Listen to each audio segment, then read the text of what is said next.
আসসালামু আলাইকুম বন্ধুরা, আপনারা কেমন আছেন? আমি আলহামদুলিল্লাহ। আমি আজকে আলু নিলাম, আলু চচ্চড়ি করব। এই আলুগুলো আমি চচ্চড়ি করব। চলেন কিভাবে চচ্চড়ি করি, আমার সাথে থাকেন আপনারা। আমি এখানে পেঁয়াজটা তেলের উপর একটু হালকাভাবে ভেজে নিলাম, পেঁয়াজটা একটু নরম হোক।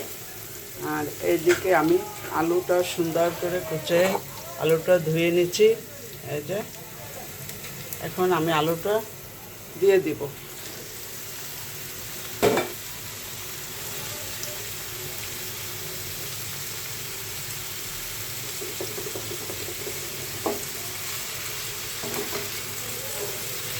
উল্টাইয়া পাল্টাইয়া সুন্দর করে এর ভিতরে শুকনো মরিচ দেব না, শুকনো মরিচ দিলে কালারটা নষ্ট হয়ে যাবে।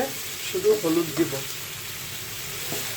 চচ্চড়িটা শুধু কাঁচা ঝাল, বেশি করে পেঁয়াজ আর শুকনো মরিচ হবে না, শুকনো মরিচ আমি দিব না। এখানে আমি হাফ চামচ হলুদ দিয়ে দিলাম, হাফ চামচ লবণ দিলাম। এখন আমি সুন্দর করে এটাকে নাড়াই চাড়াইয়া মিলাই দিব।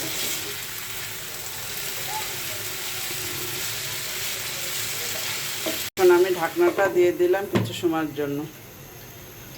ঢাকনাটা খুলে দিলাম, আলুটা একটু নাড়াই দিই কী অবস্থা হয়েছে, আলুটা কতটা নরম হয়ে গেছে।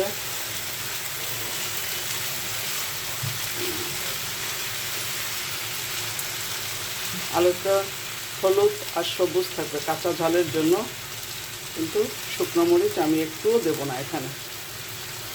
দেখেন আমার আলুটা কত সুন্দর হয়েছে, এই যে একটু লাল লাল হয়ে আসছে, প্রায় আলুটা সিদ্ধ হয়ে গেছে, কিন্তু একটু লাল লাল হবে।